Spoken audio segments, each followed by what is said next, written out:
if you guys want to jump on, there we are. We're live. I got to make it public. What's up, everybody? Happy Wednesday night. I'm going to make this thing public. Once it's public, then you guys can share it on your page and to your audience or whatever. But Facebook makes me make it public before anybody can watch it or do anything cool with it. So it is now out there if you see it and want to share it. And what's up, everybody? Checking out the live, checking out the podcast. Welcome to Wednesday night. It is home service happy hour. We took a week off. We were going to do an episode live from Illinois last week, and we were just busy doing other cool stuff. And so we didn't. And this is like the recap episode. This is the follow-up episode. And love to do these after we do a cool ass event like last week. I got to give a shout out to our sponsor, Service Monster. Oh, look at me. I'm pointing in the right direction. Service Monster, right down there. CRM. If you don't have one, go get one. I like that one. If you have one and you don't like it, go check out Service Monster. Table stakes is just make sure you have a damn CRM. Like, enough of the carbon copy paper bullshit. It's 21st century. Get a good CRM. Follow up with your leads. Tell your technicians where to go. Run reports. Get good data. Crush the world. Hashtag Service Monster. We got Jesse McCoy in the house for the second time in like a couple months. Yeah, a couple months, man. It's awesome. Just a damn regular on here now. We're swapping hunts. We got Clay Davis. Clay, I bet it's been 3 years since you've been on the show. Maybe 2. I think it's been 3 years. Yeah. The last time it was you and Kirsten, and I don't know that you guys had even sealed the paver. I think you were not. I think you're not sealing anything.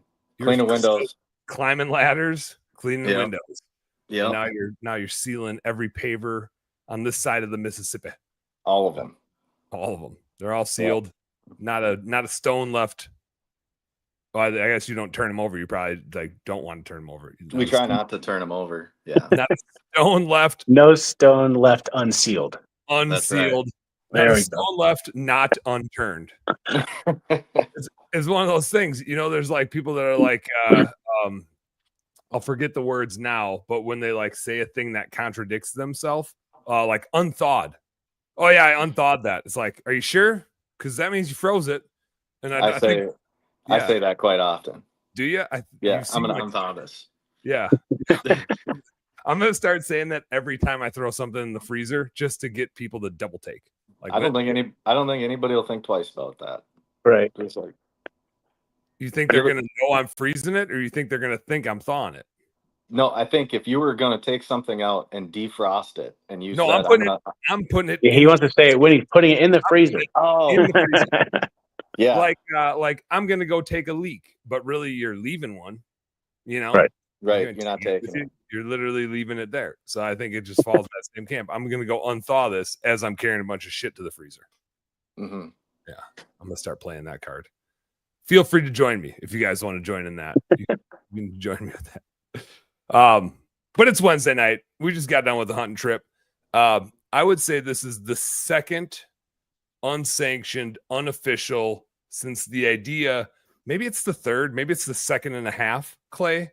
Because I think this came about during our ice fishing event where we were like, this needs to be an official thing.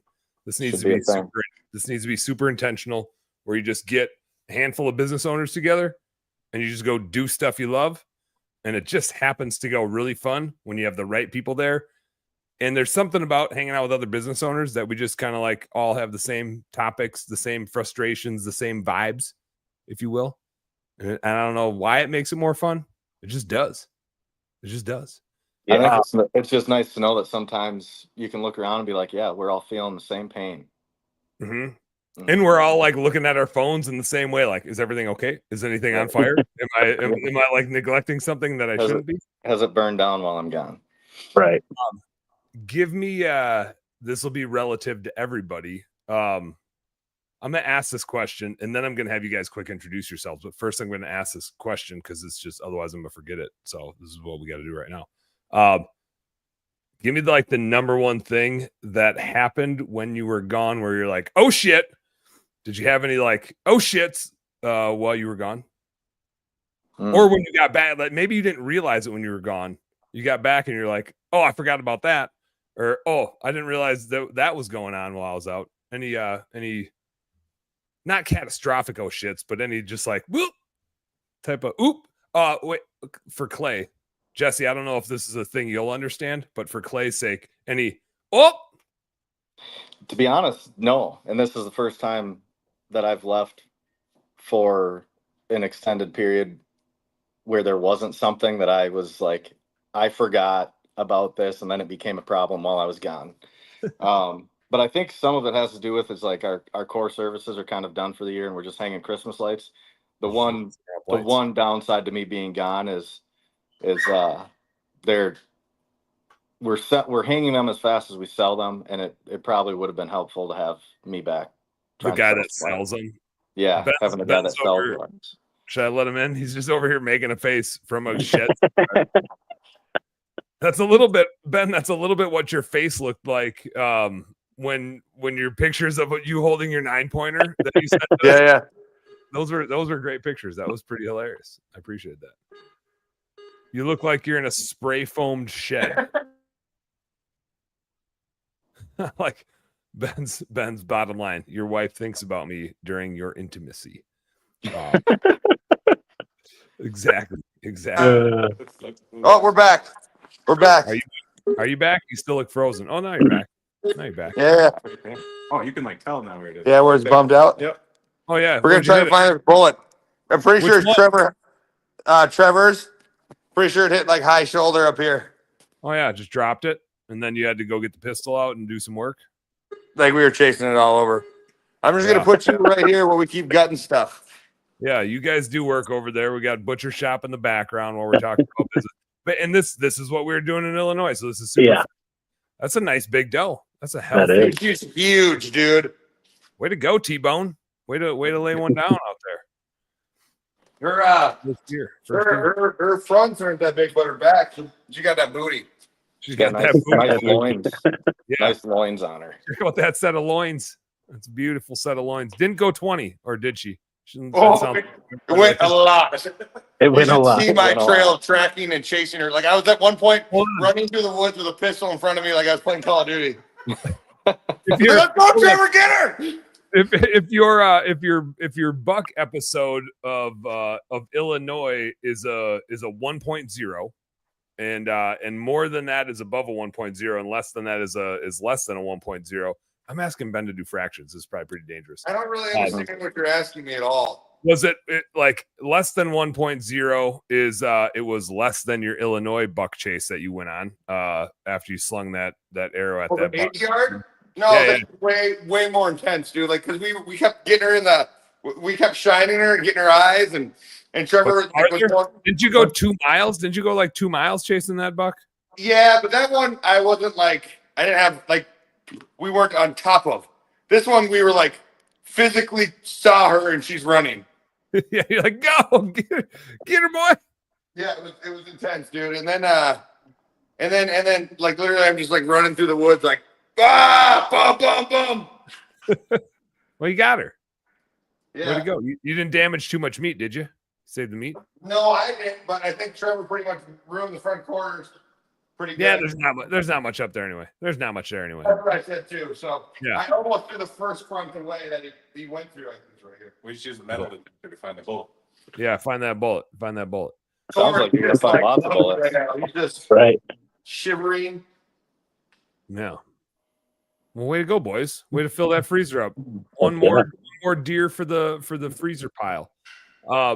Jesse, did you have any so Ben and T-Bone, just to catch you guys up, we're talking about like while you're out, did you have any like moments where you're like looking at your business and you're like, oh gosh, I forgot to do that, or I didn't realize that was what you got there? It's the mushroom bullet. Which one is that one? Cool. This is Trevor's bullet, definitely. Nice. Well, high shoulder. I don't know. Wait a second now. Hold on. You're gonna have to do some ballistics like gunpowder type of test now. Well, Jerry, I mean, it's definitely mushroom like a hollow point. And Jerry was shooting hollow point, thought it was gun. Okay. Might have to pull them all. Yeah. Pull them all out. There you go. Yeah, I got to find all of them now. You got 4 of one and 1 of the other. It's like a Sesame Street. It's just Sesame Street. One of these things is not like the other, man. Jesse, did you have any like it? Well, and yours is probably double time because you like got home and you're like, okay, now gotta go hunt some muleys. Did you get a muley? Is there a muley? No, never got a muley. I got myself into a pretty nasty situation yesterday. It actually took me like 5 hours just to get out of the hole that I got myself into. So I'm actually really happy I didn't end up shooting a mule deer down there because I don't know what I would have done. Where at? Like south of where we were? Yeah, so area called Harding Point. There's like a big canyon on the left side, and it kind of just covers a wilderness area. So there's no road within like 1 mile of this area. So I hiked in and got down in there, and then I just kept seeing really good signs. So I was like, all right, I'm just going to kind of skirt this. And then it got so steep at one point that I had to drop all the way down into this creek bottom. And once I walked that creek bottom for a little bit, there was actually no going the direction I needed to come back out to make it to where I was only going to do like 5 miles. I couldn't get out. It was too steep. So I ended up having to backtrack all this area. And then I got into just nasty oak shrubs, and I was moving like just so slow. And with my backpack and a rifle, just to go the 3 miles that I had gone down, I did the 3 miles down in 2 hours or something. I started at like 5 a.m. and I got in there by like 7 a.m. to get out. I didn't get out there until 1:30 p.m. And my GPS was just in a full spin, and no phone signal, nothing. So I got a little nervous for a little bit, and then finally, like, I got up to an area where I was pretty familiar with, and then I was like, okay, I can kind of start hunting again. But I didn't have super great time getting lost like that down in that canyon. So I was like, I think I'm gonna head back up to where I can see a little bit. Yeah. But no, as far as like while I was gone in Illinois, the staff did amazing. I didn't really have anything that was like too critical, and actually I kind of felt like I wasn't doing enough for them while I was gone, or I wasn't doing something. And so I was kind of just bugging them, and they were kind of just like, just leave us alone. We're fine. Just go do your thing.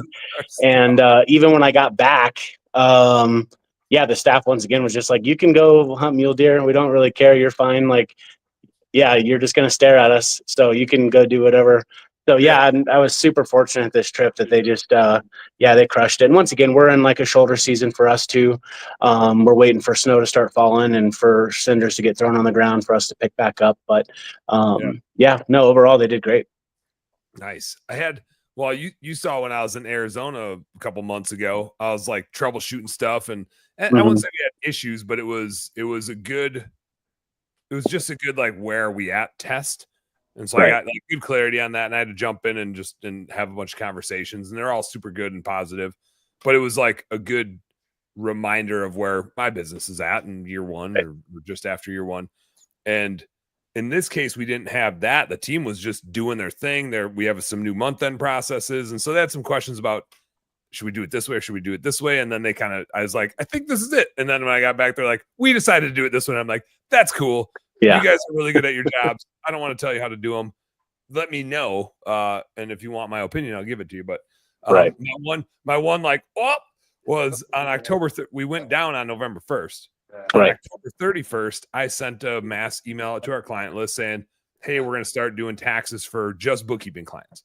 And we're not going to like sell it. We're not going to pitch it to the marketplace. But if you're a bookkeeping client and your tax people suck, let us know. And we're bringing on a tax resource to help you. Nice. It's not like a thing we're going to sell. It's not if we break even on it, I'm like, cool. We just got to help clients that have really shitty tax people. And so I sent that out, and I didn't see like any immediate responses from it. And I was like, okay, like I'm not hurt. I like, cool, whatever. That means we got plenty of people. I think I had 6 people like follow up that I saw. And so then, which was probably like about right to like dip your toes into a thing and make sure we got the right software and the right dude and I got to get the tax ID number for our business and like go through these things. And I got to wait 45 days for the shit from the IRS. So I'm like, this is fine. Like 6 is perfect. And then I got back and I was going through my emails, and somehow I had missed like 20 fucking emails of people being like, sign me up. Like, Clay, you had said, yeah, we're interested. And then I saw your email when I got back, like 2 days later. And I was like, oh, like somehow they were like in my inbox, and I thought I scrolled to the bottom, but apparently I didn't scroll all the way to the bottom. So then I was doing the old like, hey, sorry, I was out for the last week. Right. Here's Sorry, I the was out link, deer book hunting. 30 minutes. Yeah, sorry. Yeah, but that it wasn't a team oops. It was just like a Dan, oh shit, I sent this blast and then thought I was on it, but I just wasn't on top of it. Right.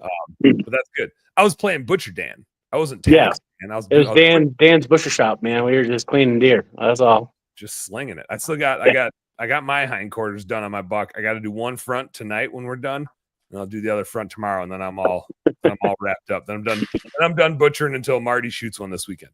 Right. Then I'm back in it. Or if a big buck rolls by me, I'll smack him. But give me let's do some highlights here. Clay, you started off, Clay. I'm just gonna go like I'm dealing poker. We'll go Clay, Jesse, and then we'll bug Ben and T-Bone over there while they're butcher shopping. Clay, what was give me some like highlight takeaways for you from the trip? Well, I'll say going down, I really didn't have any expectations other than it seems like you guys have gotten opportunities at some pretty nice deer down there. And I was blown away by the amount of big bucks. I think I'd say by the time the trip was over, I seen probably a dozen shooter bucks and had opportunities at 2 that were as big as anything I've ever killed. And I just waffled on it. But the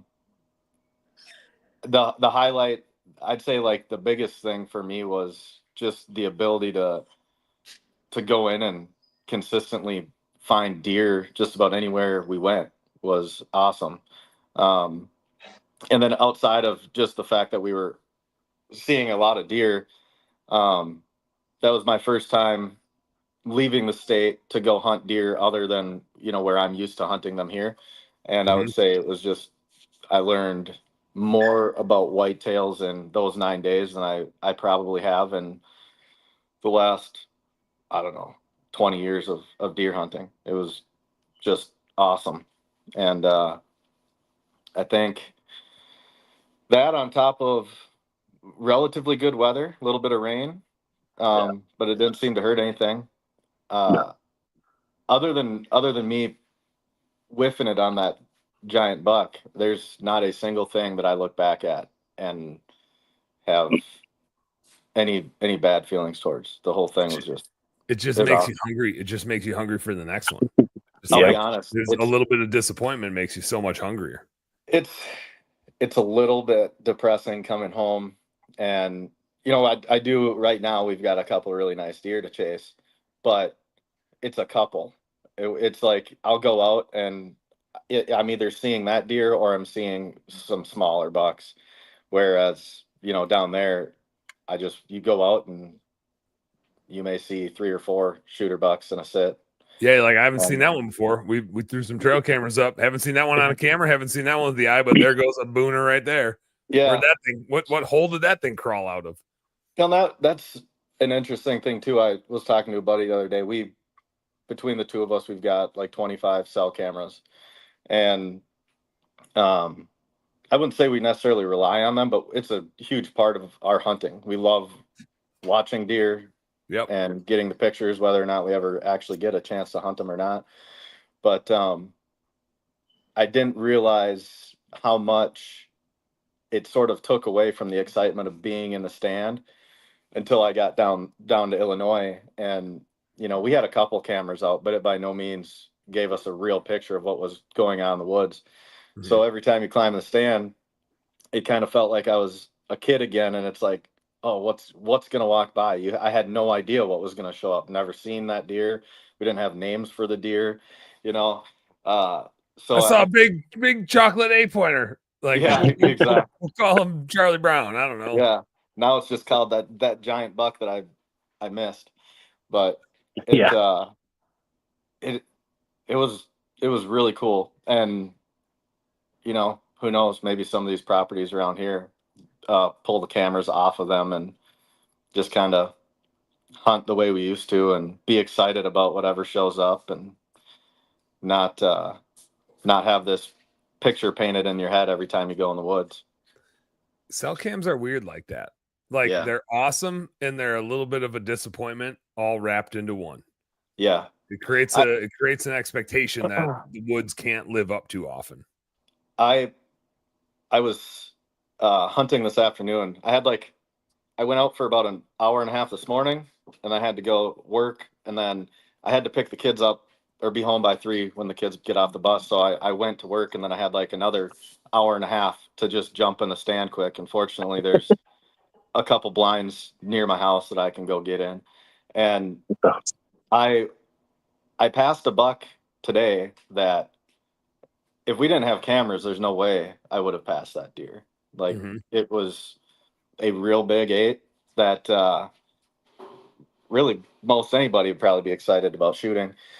But I had him in the crosshairs, and I could feel my finger like starting to squeeze, without really even think about it. This deer, I'm just getting ready to kill this thing, and it just for whatever reason bumped into my mind. It's like, that's not the one, and so I flipped the safety back off, and I got to watch that buck with a doe for about 25 minutes doing deer things, and he bred her. I never got to see that before in the field. Oh, that's cool. Yeah, it was wild, and it was just a really cool deer that if somebody or a kid doesn't shoot this year, he'll be a really good deer next year. Or maybe I'll be frustrated come December and I'll shoot him with a muzzleloader or something. But we'll see. He got to live today, and he lives today because we've got trail cameras. That's right. Because I don't think I've seen a bigger deer while on stand yet this year, but the cameras are telling me there's some better deer.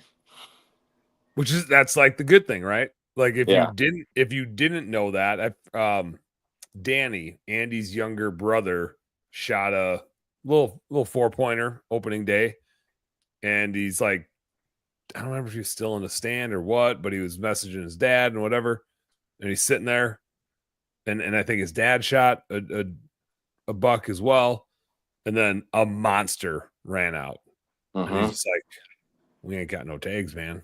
We got tags. You just had to watch a monster go by, and it's like, if he would have known that monster was there, he wouldn't have had that buyer's remorse, that shooter's remorse of like, oh shit, I shot this buck, and then like 10 seconds later, this other buck went by. Which that happens especially a bunch on public land, where it's like you shoot one. Trevin had it happen, right? Like he shot a decent 8-pointer, and then shortly thereafter, like a 150 went by him, and he's like, should I shoot it? It's like, nah, dude, we all want our tags. It's like, you gotta, it's funny. When you don't know, you gotta decide. And it's hard to say there's like the don't pass up on the first day what you'd shoot on the last day. But to me, that's just a saying. Everybody in their right mind is going to pass up a certain style of buck or a certain type of buck early in the hunt. And by the time you get to the last couple days, your standards are going to go down. I don't think that's a bad thing. I think that's just like the nature of, okay, we're here. The weather's looking like this. The opportunities are getting smaller. I'm excited. I'm just excited to be shooting something because I've been sitting out here for 8 straight freaking days. Yeah. And this thing's going to get one. Well, I don't think there's anything wrong with that. That's a little bit what happened to me. And I didn't realize it at the time, but I got home, I got home and I was going through videos that I took while I was in the stand, and come to find out that 4 days before I killed that buck on the last day, I had taken video of the deer I ended up killing, of him rubbing trees and just doing deer stuff. Oh, that was that buck? No way. That was the buck. Yeah. Oh, cool. Yeah, it didn't register at the time, but I was like watching some clips. I'm like, hey, that's the deer I ended up killing, That's awesome. It's I wouldn't have had it any other way. I'm kind of glad it all panned out the way that it did. Let's say you shot the buck you shot on the last day. So you got all of the experiences. Like there were people that were sitting back at camp, and Clay's I think you at one point, well, when you shot it, you were the only one out hunting. I was the only one out that day. Yeah. Cole didn't go out. He was waiting to track his buck. So yeah, you were out there till the bitter end. till bitter end, and there was never a point in time where I was like, oh, it's just not going to happen. It's weird because here, if it's That was Ben. That was Ben last year. If Ben chimes in, Ben was you last year where I tagged out on Wednesday and he had like Thursday, Friday, and he's like, "This place sucks. There's nothing. There's nothing that's gonna happen. I don't even know why I'm out here anymore." Well, I mean, that was me this year too, and then I was like, "Never mind, fam." Yeah, yeah. Ben's like, "This sucks. I missed one. There's no deer anymore. I'm gonna leave. Yeah. Never mind. There's one. I'm gonna get him." And then I thought I missed, and then Yeah, and then you thought you missed anyway. and then I got him. You thought you missed in the heart. A lot of I think I missed type deer come out of Ben's. Ben had I shoot weird. Ben had an I shoot weird. I thought I missed. It was on the wrong side of the tree. He had some wrong side of the treers. They were all on the wrong side of the tree, in fact. Very sneaky deers. Ben, you should just learn to shoot lefty. You just gotta be just shoot lefty. Shoot lefty or just intentionally set up backwards every time. Right. Yeah, right. This is the way I think I should go. Let me set up the other way. Yeah, I think they're gonna come from this way. I'm gonna hunt perfectly so that if they come from that way, it sucks. Because they're probably gonna come from that way. Jesse, any for you, any like big time highlights? I mean, this was like the first like whitetail climb a tree weird shit. So I mean, I think like all of it was just like a highlight reel for me because I got there, Ben showed me how to climb a tree right then and there. And then we were like, all right, we're going to go climb a tree in like an hour. So cool. Learn how to climb a tree and then we're going to go do it. And yeah, I've done some whitetail stuff in Missouri with my nieces, but nothing like this. That's all been private land. And once again, like my brother has a camera up and we kind of know what the inventory is. And they primarily just hunt for meat. So it's like, hey, if it's brown, it's down. They're going to fill their freezer and get on with their lives. So this was really cool to be able to get out there, climb the tree, and then just start seeing whitetail, doing whitetail stuff out there. And yeah, I mean, I had a little buck come on me within 30 minutes of sitting my very first tree. And I got, buck fever and missed a 30-yard shot and clipped the limb and it went under right over his back. And then he ended up just hanging out with me until dark, which was wild that he didn't leave. So that was super cool for him to just like get shot at and then just kind of look around and then go bed in a little thicket. And it was like he gave you the pass. He's like, right. Oh, you're good, man. I get it. Yeah. You're fine. You're yeah. Yeah. He's like, nice try, buddy. And then, then he just kind of went down and bed down and chewed some food. And I just sat there and videoed him and sent you guys a bunch of pictures like, hey, look at this buck that's just out of reach that I can't shoot. And he's just sitting here eating and sleeping. And yeah, no, it was super cool though. And then, I got to see some really nice big bucks. And then, it was cool shooting my first doe. And then my last day sitting that last morning, getting to see a big old buck. And then once again, getting a little buck fever and shooting underneath his belly. But I was happy it was a clean miss. The 2 shots that I took, they were clean misses. And I was really happy that was that. And then I got a little frustrated with myself because I was running out of time because of my flight and everything. And so then I just told myself, hey, whatever comes out, whether it's a doe, a spike, or another buck, I'm going to go ahead. And one more tag burning a hole in my pocket. Yep, I'm going to go ahead and shoot it. And then sure enough, is the little spike that I'd been playing around with the last couple of days. I had seen him the day before, hanging out with him for 20 minutes and playing with him. And then that was the same. Yeah. I went through a bunch of video on my phone and same spike that I was playing around with for 20 minutes the day before. So he was just ready to take a dirt nap, and that's okay. So it was great to get that first little buck out of the way. And yeah, man, no, but overall it was just so cool being able to hunt all day and kind of be in our own little worlds, and then come back to the house and have everyone there and the camaraderie and the stories of hearing everything was just, it was a super cool experience. Yeah, there's no shortage of stories in a deer camp. No, it's excellent. What's going around? Yeah. A lot of storytelling. just a bit. Not from me. I never weave a story, but you guys can't shut you guys up. Holy crapes. Especially that Clay guy. I bet this is no joke. Ben's gonna laugh and he's gonna be like, yep. I bet on the way down, Dan talked 95% of the time. I had stories for Clay out the wazoo. And then Clay would start telling one. I'd be like, "Oh my god, I got another story about that too." Honestly, on the way down, I had thought about that. I was like, thank God I'm driving down with Dan, because this would just be a boring ass ride if it was another one of me. You know? Could have just been a Dan solo cast. Could have been just Right. a Dan podcast of telling hunting stories. But I was so excited to get you down there and be like, "Oh, then this happened. Then this one time this happened, and then this other time this happened." I was just chewing his ear off. Are you talking about the time that we were driving home from Arizona and I finally had enough of your chewing your mouth open? No, not at all. But there was that time too. That was a different time. I was talking about on the way down to Illinois this year with Clay riding with me. No, I heard you. Like, yeah. I heard you. Oh, I heard you now that you. I heard you now that you heard me. I didn't know if you heard me or not because you're way the hell over there working on the deer.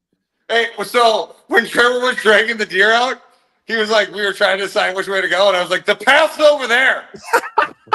Even though there was no path. But Yeah, you got to go that way, dude. The path's over there. Did he go that way then, or did he not listen to you? Did he get all pissed and stomp off? No, he bumped past up because we didn't gut her or cut her legs off. Oh damn, man! You really gave him the business. Made him get a full workout in. That's good. It's good exercise dragging them deers out. That's the only thing I don't look forward to about deer hunting. There's a weird like reward or pride in the suffering of dragging a deer out though, where I don't view it the same as just like, oh man, I got to drag a couple 100 pounds uphill out of the woods over logs, whatever it is. Like, I think if you just told me like, hey Dan, you got to go do this, I'd be like, oh, that's stupid. Unless I thought I was like getting a workout in. But if it was like, hey Dan, there's a bag of food over here that you shot and you get to put it all in your freezer and it's nobody's ever touched it before, I'd be like, where is it? I gotta go get that stuff. I can make really tasty stuff out of it. I can make bacon out of it. I can make sticks. I can make jerky out of it. Where's that bag of food? I gotta go get it. Sometimes it has a cool thing that you put on the wall on it.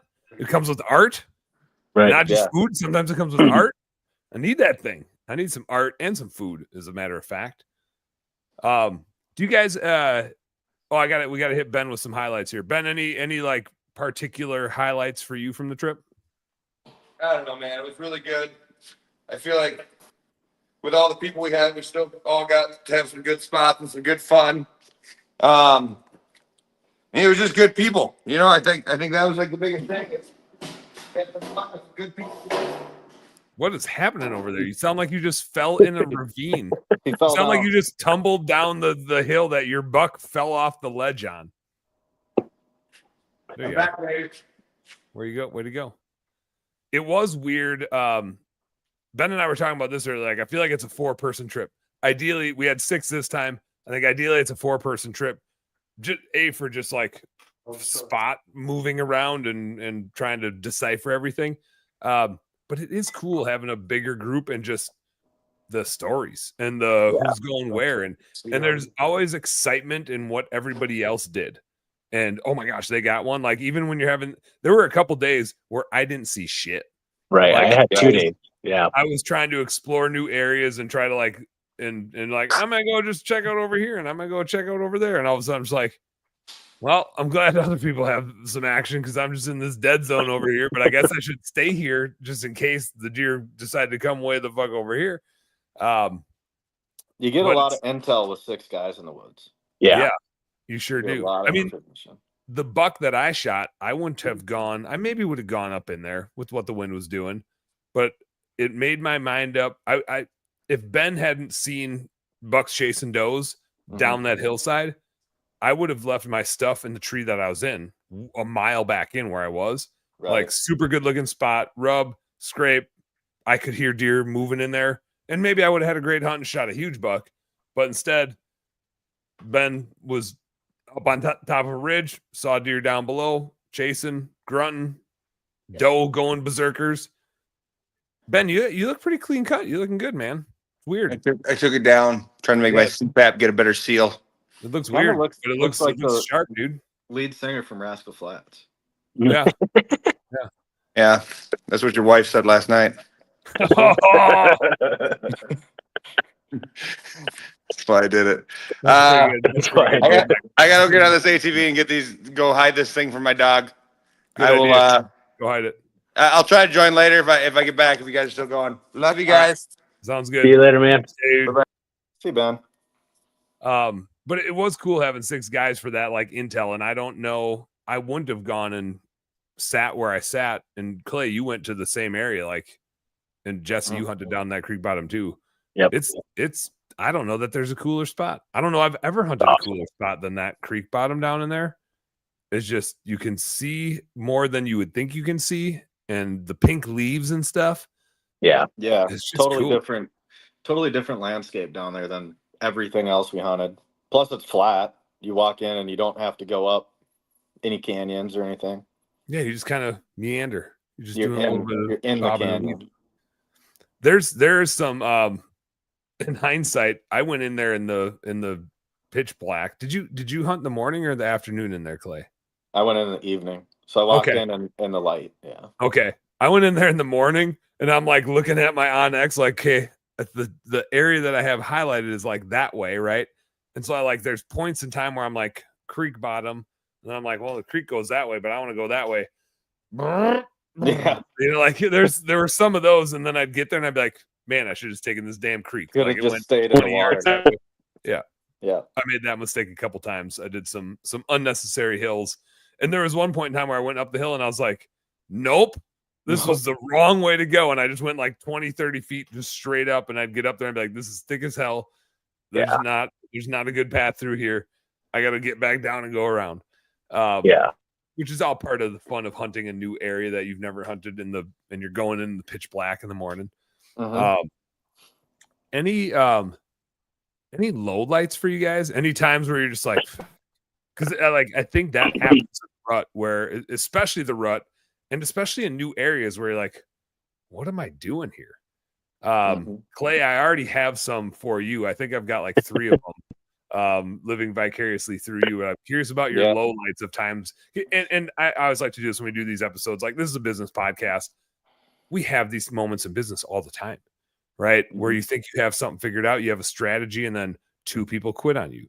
A big customer falls through. Something at home happens, and then like you don't know what you're divided, right? Like, do I got to go over here and do my family stuff, and meanwhile I'm like missing this business thing, or I got to go do this business thing, and I'm missing this family thing. Like, we have all these stressful lowlights of being a shitty business owner when times just suck. And hunting has those exact, and I think it's why we like hunting too, is because it has the same ridiculous ups and downs. But Clay, give me a couple of your top lowlights. Well, it all started on the first day when I got an arrow in. What would have been? You kicked it off with a bang. You didn't waste any time getting right into it. First light. Yeah, I shot a buck. I mean, he was super close range. It was just thick, and I thought I made a great shot on that deer, and turned out I made a horrible shot. And we still don't know. Who knows? We still don't know. I run it through my mind. I've ran it through my mind every day since, and I still feel like I made a good shot, but for some reason, you saw the entry hole. I saw the entry hole, and it was where I was aiming, and I was at a decent angle. Should have got something, and I don't know. It doesn't feel good. It doesn't feel good to miss, but I don't want to, wound a deer and not recover it either. Fortunately, after all the looking around that we did, it seems like he was back wandering around doing buck things. I mean, just the way we found his blood, like a little, like none off the bat, which with the broadhead you're shooting, should have been a lot. To get no blood, like that tells you didn't hit a lung, you didn't hit liver. No, like the liver will squirt right away. You didn't hit heart, obviously. No. And so unless you were like way back and hit guts, maybe. But if you would have hit guts, he just would have went and laid down unless something kicked him up. And the dog would have gotten him. Yeah, I would have had better penetration. The deer would have acted differently. It would have sounded different. Yeah. It's hard to say what happened. I think some of it was just pure excitement. It was the first morning, a giant deer.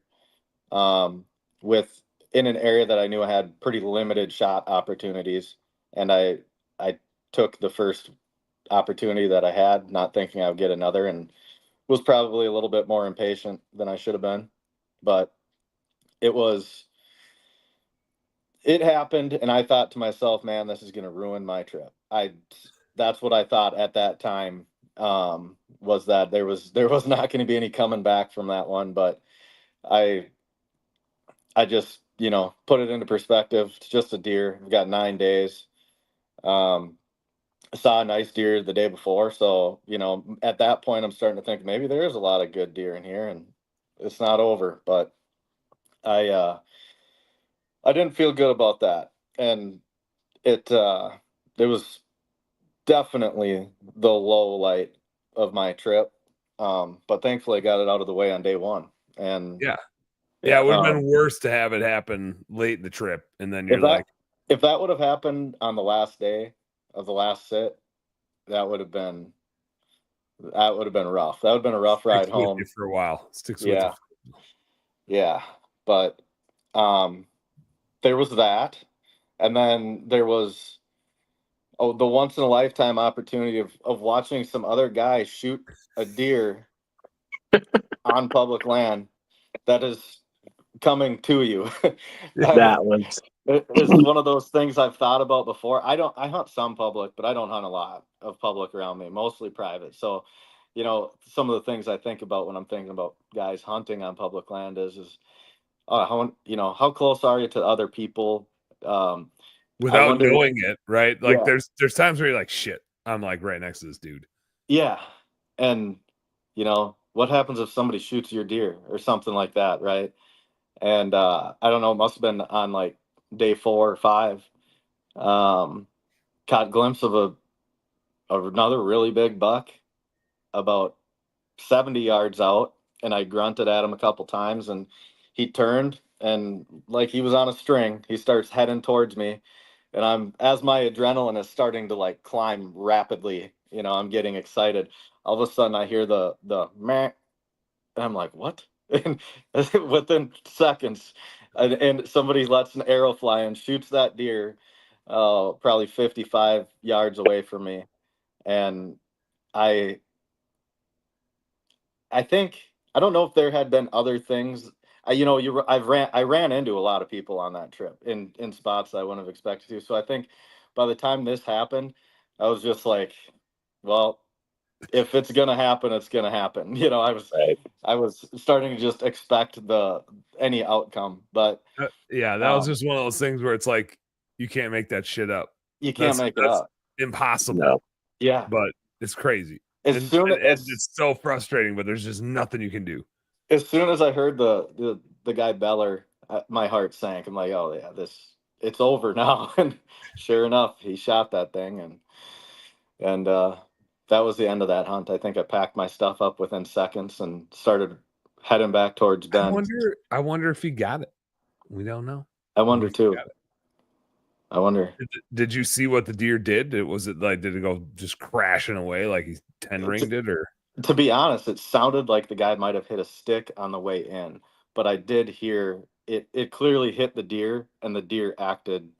He mule kicked and got the hell out of there with his tail down. But I think I wasn't in the mood to go have conversation with the guy. So I didn't go have the hell out of here. Yeah, I just got the hell out of there. That's frustrating, dude. And then you went over, because this was happening the same time Ben missed a big buck. The second time he was like, I don't know how to shoot deer out of this thing. He was just getting like frustrated. I think the first time he like missed the doe, and then that second time he just didn't even shoot. Right, he didn't get a shot at that big buck did he shoot? No, he missed. He missed the big buck. Okay, he did shoot at the big buck and missed it. Yeah. But that was with the crossbow too. Like the first one was with his compound. Yeah, the big buck was with the and I forget what. It's just on the wrong. I forget why it was a problem. I think it was one of them things that was on his weak side again. I think he ran out of light or something too. It was in the morning though. This was the morning set. Oh, this was the morning one? Oh, it was foggy. It was foggy. So he's That's like right. trying to find it in the scope, and he's trying to figure that out with the crossbow on his weak side. And so he's demoralized because, like, when you miss a deer in your head, you're like, no deer is ever going to come through here again. This spot Yes. sucks. It's over. Right? You're just, and Ben's the extreme of that. Like, he rides that emotional roller coaster. And so you're out of there because you're like, this sucks. I'm out of here. And Yep. he's like, this sucks. I'm out of here. And then I don't know how close you were to him when he texted Buck. And then he's like, he had to have shot that deer with me almost in sight, because I wasn't paying attention. because you were just walking out on the main trail, right? I was just going to the truck, and I thought Ben was just going to meet me at the truck. So I got to the truck, and then I grabbed my phone out of my pocket, and I was going through his dialogue with himself. Right? I missed. I think I missed. Maybe I hit him, and he's like, "Clay, can you come help me find my arrow?" So I got up there to go help him And find I'm his glad arrow. you did too, because it sounded like he was about to bail out, and then all of a sudden you guys were like, oh, here's some blood. There's blood, and there was a lot of blood. And about the same time we saw blood, he was looking down the hill, and the deer happened to be dead at the bottom of the hill right there. Did you see the cliff that deer fell off of? If it wasn't dead before it jumped, it was dead when it landed. Yeah. That thing. I'm surprised any antlers were still attached. I was too. Oh, I thought for sure. I thought one would have broke for sure. It was a good 20-foot straight drop onto rocks. Yeah. Like, Yeah. good 20 feet. Yeah, into a little creek bottom just filled with rocks. Just a I think- splat. He was feeling, that buck must have been feeling a little dizzy taking Very it. tenderized. taking that It was out. nice Yeah. and tenderized. Yeah, I think, and like the funny thing was Ben's like, I missed him. And he's so flustered, right? Like, after missing the big one. We should have went and checked to see if he hit the big one. We didn't even go look. I don't know. Never even went and Maybe looked. maybe he hit the big one. Did he even go look to find his arrow? I don't know. Yeah. Them crossbows shoot so fast. Yeah, Yeah. You lit knock, you can't tell what the You hell almost don't even hear it hit the animal. Yeah, it's basically shooting a gun. And Mhm. Yeah, it's- they sound like a gun, man. They're so loud. yeah, it's a crack. But that was so funny watching that text interaction. Yeah. Mhm. Like, I'm out of here. Nothing's gonna happen. This place sucks. Never mind, Buck. Oh God, I think I missed him. Yeah. I'm back. Like, I'm excited. Just kidding. This place still sucks. And then Still and sucks.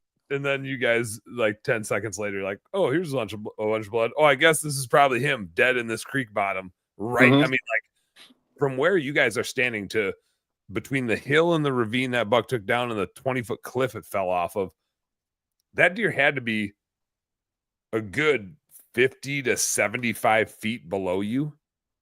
It Oh, didn't go easily. far. It maybe went 50 yards, but it went 50 yards downhill too. It seemed like Right. it was Straight going down. downhill, and then it hit the cliff edge and was just like, blah. I mean, I think Yeah. it was a heart shot deer, right? It was like, or a double lung shot deer. It was run, start to tip over. It just started to tip over downhill. And that downhill turned into a straight. A cliff. Well, it's interesting too. That was one of them spots where I don't know if it was the day before or something. I had gotten down out of my other stand and went to do some scouting, and I'm working into that area and find a few big rubs, and I just happened to stop by a tree for a second, thinking to myself, this area looks really good, but it's like the truck, it's right next to the truck. Yeah. How can it be good? I can pee onto the truck. Yeah. Yeah. And as I'm thinking, going through all that in my head, I look up and there's a big buck working that edge, where these guys ended up hunting. And so I let the deer do its thing, and I snuck in there quick, hung a stand, and then I hunted it right away the next morning, and no big buck, but I saw a smaller 6 or 8 pointer and a bunch of does. So in my mind, and what I'm used to doing here is, like, I typically don't go back to a spot, especially not like right away the next day. And but there was action there, so I think Ben went first. He had a bunch of action, saw a big buck, shot his deer. And then again in my mind, I'm like, oh, that spot's, there's no way there's going to be another deer there tomorrow. Joe says, I love my truck stand. It's good. It's warmer there. It's Right. super close. It's super close. You can bring it. You can just bring it with you. Super good stand. Mm-hmm. That was one of them spots for like 3 days in a row, and in my head, I'm thinking, "Wow, it's probably burned." And you guys just kept going back and seeing big bucks. It wasn't just going there and seeing small deer every time. And so there's a little bit of lesson learned there. Don't write it off so quickly. But It's crazy. Zig it's a nice. Zig says they are guns in regards to crossbows. Hmm. This guy says sup dudes, and I want to say his first name, but I think we should all take turns trying to say it because I'm gonna get it wrong. And so I feel like I want him to phonetically type it in so I don't screw it up. Is it It's just Eric. It's is it Eric. just Eric? That's Yeah, Eric. it's Eric. That's one of my tinters. That's just like the craziest way to spell Eric. Yeah, I want to Eric botch it. King. I want to botch it. Eric. Like Aaron when you get Right. the double Aaron. Aaron. Clay Zig wants to know: did you end up buying that stuff already? This sounds like a drug deal right here, but did you end up Yeah, buying what'd you end up buying? already? Did you buy some stuff? Yeah, so I've got my cart full, and I screenshot everything to my wife, and she's buying it for my birthday. Oh, So, nice. I'm getting it. To me, seems like as badass of a saddle setup as I could put together. Nice. So it's getting bought regardless. But if you come up with the code, I'd be happy to have it. If not, I'll buy it all without the code too. So yeah, I think I want to hear both of your guys' take on this because I think this is just a good. I don't know if that's a lesson. I think it's just a good perspective to have. And we were talking about CRMs earlier, and shout out Service Monster again. If you aren't running a business with a CRM or you aren't using it to its full potential, every once in a while I run into talk to a guy pushing $1 million and he's like not using a CRM to its full potential at all. And it's just it's an unknown, right? And so you just don't. It's like, oh, that thing, right? That's just some shit people tried to sell you, right? But every once in a while, it's a thing where once you use it, you're like, what the hell have I been doing? This thing has existed for how long? And I didn't know about it. And I neglected it. And I feel like a saddle is that in the hunting world. Anybody, I was watching Red Arrow last night. If you guys haven't watched Red Arrow, it's one of the best. That dude is so good. So funny. And kill some bucks, but he's just like one of us. He's like, oh, there goes a doe. I guess I got to shoot her. Like he just hunts for meat, and the way he does his own commercials, he's like a professional Morshaster. Clay knows what I'm talking about. He is Films his own commercials, hilarious. But he's like, so we hung 2 summits, and I'm like, what's wrong with you, you hillbilly? Why would you be doing that? Why would you take so long and haul all that metal around and all that weight around? And restrict your shot to 180 degrees, when you can do this, which is lighter, easier, and have 360-degree shots. And it's way easier for 2 dudes even. Right. Like the platforms are yay big and more flexibility. Like especially with 2 dudes, the saddle makes more sense. So I'm curious, like Jesse's never climbed a damn tree before like this. Clay, you've been climbing trees. Clay's fallen out of a tree. And one of the things I like about the saddle the most is just it's so much safer, much safer than climbing up and down trees and trying to pull stands up. And I remember I had the actual safety mechanism save me when I had a little helper loop or whatever they're called fail on me. So yeah, I mean, without that and having my lineman rope on, I totally would have fallen. I was only 2 sticks up, but it still would have hurt a really, like, the little aider came unlooped on the side, and when I stepped down, like if I didn't have my lineman rope on properly, I would have took that top of the stick to the bottom of the chin. I forgot about that. Yeah. So it's like, I mean, if I would just something as simple as that, all I did is put my foot in the aider, and when I looped to get my foot in going down, it kicked it off. And if I didn't have my lineman rope on set properly, I mean, I totally would have fallen, and took that stick right to the chin, man. And fell on, a good 8 feet. Cussed like you got an uppercut and then fallen back limp. For people that don't know tree climbing, so like I'm gonna give like some how this works. As you're going up, you put a climbing stick on a tree, which is like a mini ladder segment, and you strap it around the tree and pull it tight down. And so it usually has 2 or 3 steps on it. An aider, what Jesse's talking about, is another little loop that hangs off of it that's 10 inches to 12 inches down and just gives you one more step, and it's super lightweight. It's like a cord that hangs Yeah, it's down. like paracord. Yeah. And so it's called an aider because it makes your stick a 3-step instead of a 2-step without a bunch of metal. But they're cinched on. There's different cinching mechanisms. I actually tape mine on with like hockey tape, so they're like tight on the ends of the sticks. But man, if those things come off, to Jesse's point, you're falling. And so you have a lineman belt. Like when you're climbing a tree, you should always have a belt around the tree. It's called a lineman belt that attaches to your harness at the hips. And so it kind of angles up. And so if you fall, it pulls you into the tree. And like, yeah, you could like scoot, you might road rash down the tree, but you're not falling backwards 20 feet on your back. And you have ample time to grab onto shit because you're tied to the tree, which is kind of, Jesse, what you had happen. I've never had an aider kick out, but I have definitely like slipped and lost tension on my lineman belt or on my tree tether and had it catch me. And man, it doesn't take long before it catches you because you fall fast. Right. Like when you start going, it takes no time, which Clay, I'm interested to hear your take on this, but the saddle is basically like, I'll talk about the other forms of climbing a tree. A lot of versions use sticks. There's a climber stand, which is like a top and a bottom, and you literally like caterpillar inchworm your way up in this big heavy thing. They're super comfortable. Just you're hauling a lot of shit in the woods. Or you carry in some climbing sticks, which are a little lighter and compact.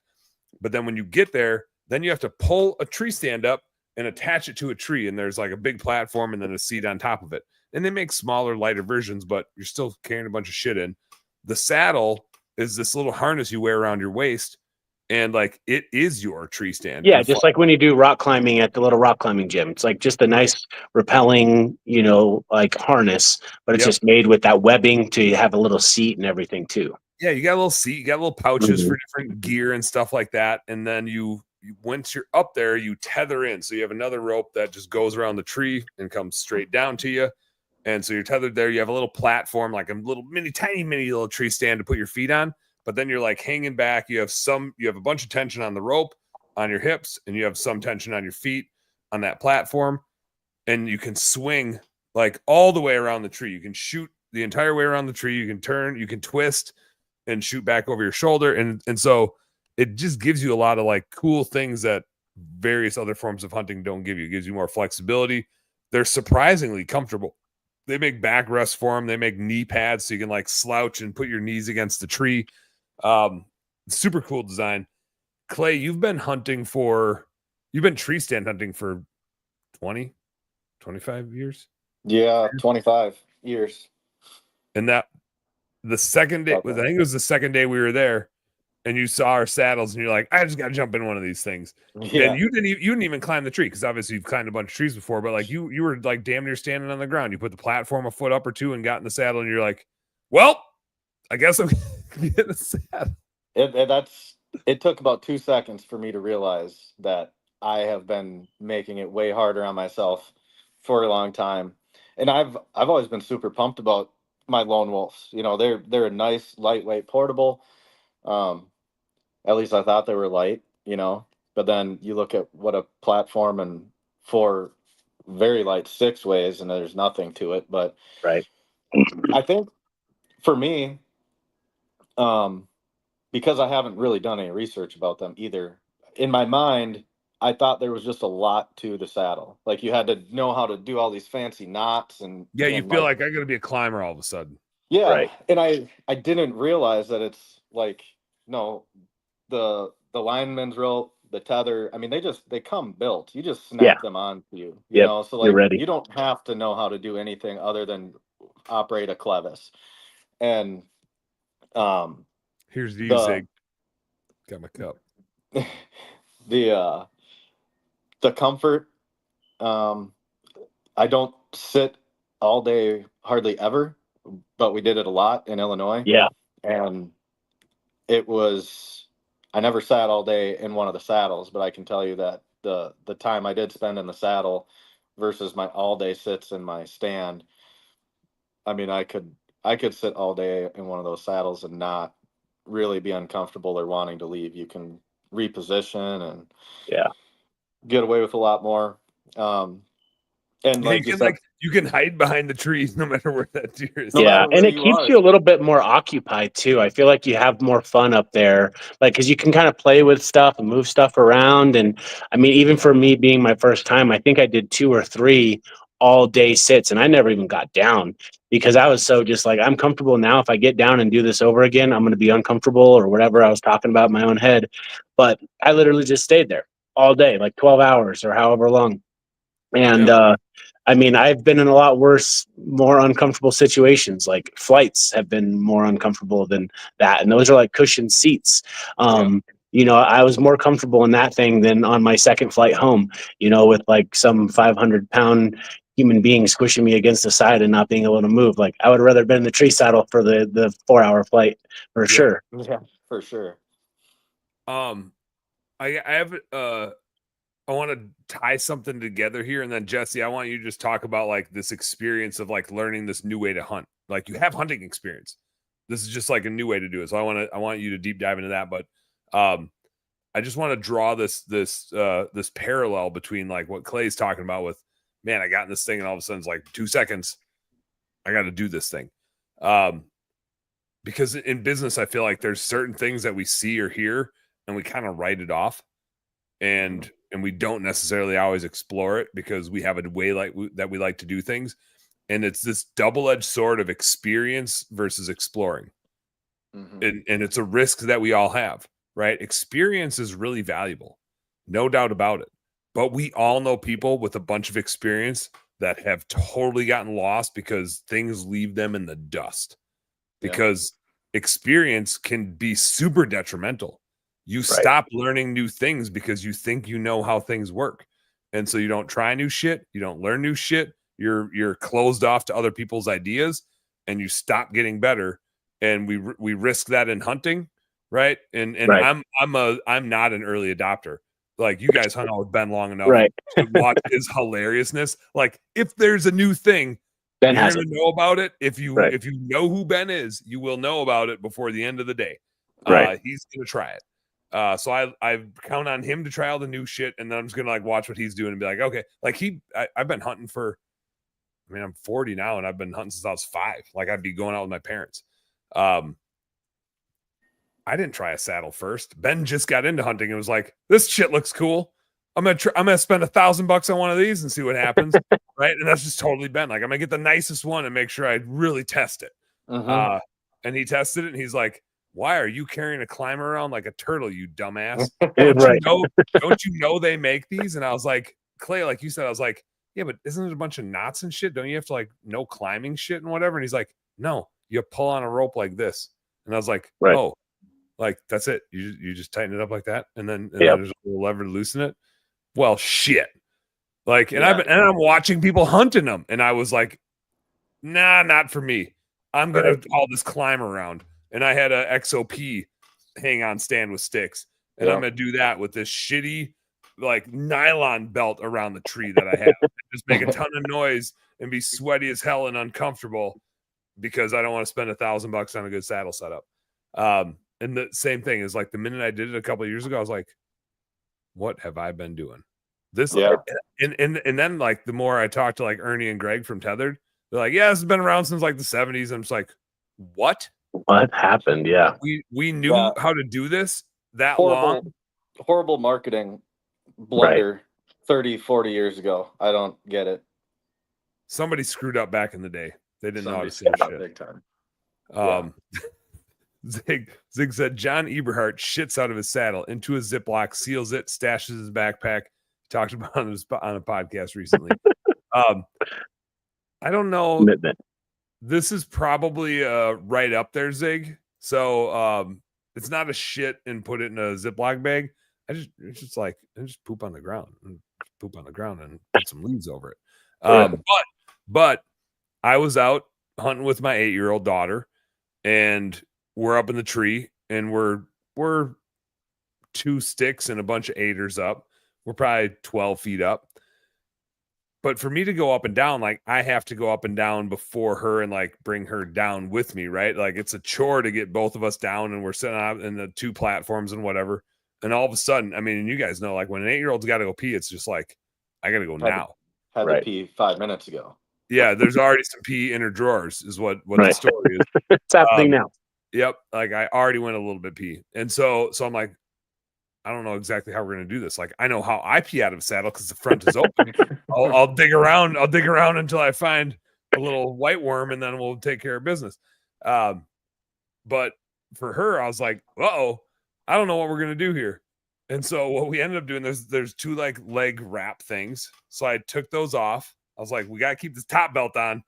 And worst case that happens is you flip upside down, and I'll just hold on to your feet. I don't know. We'll figure it out. You'll be covered in your own piss. I don't know what else can happen. We'll figure this thing out. But then I just had her, like, we took off the leg straps, slid her pants all the way down. I loosened her tether up like all the way so that her butt was like hanging below her platform, but she was still standing on the platform. Oh my gosh. She peed, and it just like sprayed the side of the tree. And I was like, okay, now you gotta like shake your butt, you know? Right. Yeah. Take it off. I don't know how these girls do their thing, but like their pee comes out and you gotta shake your butt. I don't have any stuff. We got this sucker wrapper from this dum dum that you had. I don't think that's gonna be too absorbing, right? And so she took a leak. She pulled them back up, and she's like, "Yeah, it's a little wet, but not too bad." And I was just like, "Let's keep hunting, girl." Let's go. Keep on. And like 20 minutes later, we popped a doe. There you go. Just out there deer hunting. That's awesome. So I've been there, Zig. I've been having to solve potty problems out in the saddle, and you just do what you got to do. Joe says, "See, all that's much easier in a climber." I don't. For a dude, it's easier to pee out of a saddle. It's so easy to pee. Yeah. For sure. You turn your hips a little bit, and you're like your flies, and you're like you can swing it. You can pee. You can write your name on the ground if you want to. You're so accurate. And Joe, I still have my climber hanging in my garage. It's just collecting dust. The minute you hunt in a saddle, you're gonna be like, "Well, I'm an idiot." It's just like if you were running your business without a CRM. You run it for however long on carbon copies, and the minute you get a CRM set up, you're gonna be like, "Well, I'm an idiot." why did I wait so long to use this damn thing?" Yep.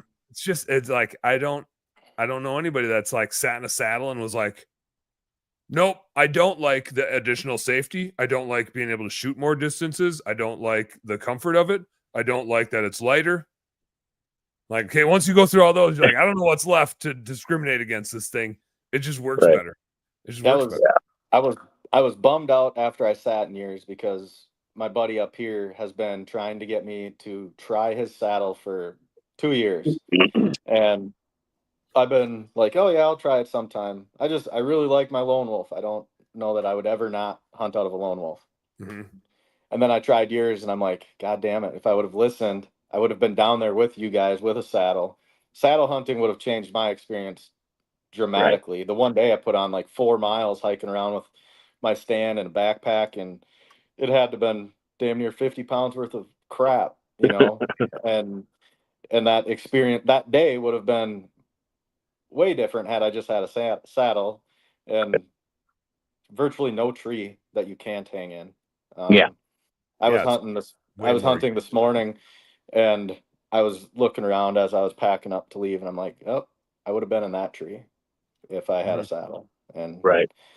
So Joe said, never again faster with my climber, just me.